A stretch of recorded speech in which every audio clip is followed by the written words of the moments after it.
할렐루야, 예수님의 사랑하는 성도 여러분을 사랑합니다. 우리나라에 불교가 들어온 것은 고구려 소실왕 2년 때인 AD 372년이었습니다. 이 불교는 통일신라 시대에 융성해져서 고려 시대에는 아예 불교가 나라의 종교가 되기도 했습니다. 당시 불교의 사찰은 절은 지금처럼 산소 깊은 곳에만 있는 것이 아니라 사람들이 모여 사는 도시의 중심부에 자리하고 있기도 했습니다.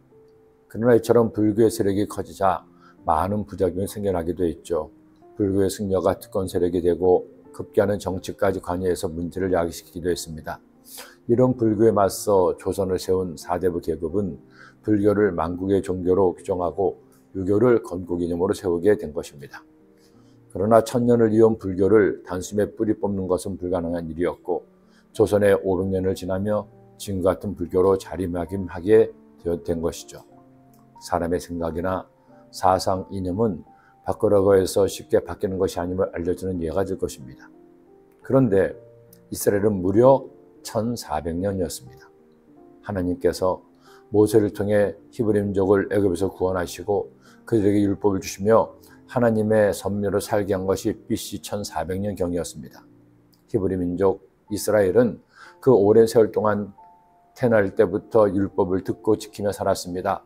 그 율법을 행함으로 구원을 받는 것으로 교육을 받았고 그들 민족만이 야훼 하나님이 택하신 민족이라는 뿌리 깊은 선민 사상에 취해 있었습니다. 그런데 하나님의 독생자 예수님의 세상에 오신 것이죠. 그리고 우리의 모든 죄를 대신 지시고 십자가에서 죽으시고 부활하심으로 이스라엘만이 아닌 온 인류의 구주가 되셨습니다. 이 새로운 복음이 가장 먼저 이스라엘에서 선포되었을 때 그들은 큰 혼란에 빠졌습니다. 1400년간 그들의 믿어온 신앙이 하루아침에 흔들게 되자 그들은 부정하는 것을 넘어 분노하기 시작했습니다. 그러게 대제사장도 서기관도 바울 같은 율법학자들도 예수님을 부인하고 예수님을 믿는 사람들을 핍박하게 된 것입니다. 그런데 그런 바울이 주님을 만난 것이죠.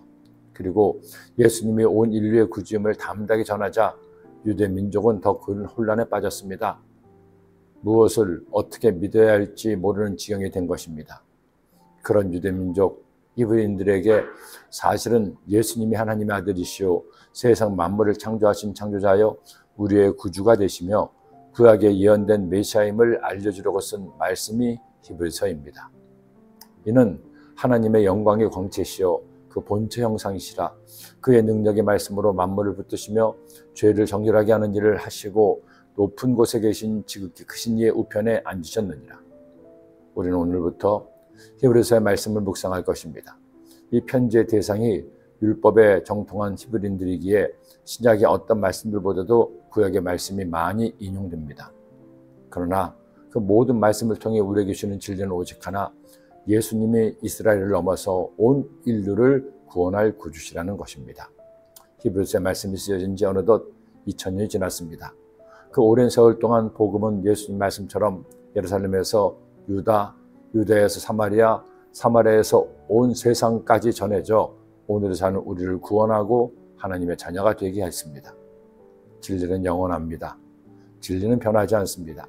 진리는 생명의 능력입니다. 오늘도 영원토록 변치 않는 진리이신 예수님과 함께하는 여러분이 되시기를 기도합니다. 기도드립니다. 사랑해 주님 감사합니다. 오늘도 주의 말씀 주셨으니 이 말씀 마음에 꼭 새겨서 우리 모두 참 진리 되시는 예수님을 믿고 의지하고 충성하는 성도가 되게 하여 주옵소서. 예수님의 이름으로 기도드립니다.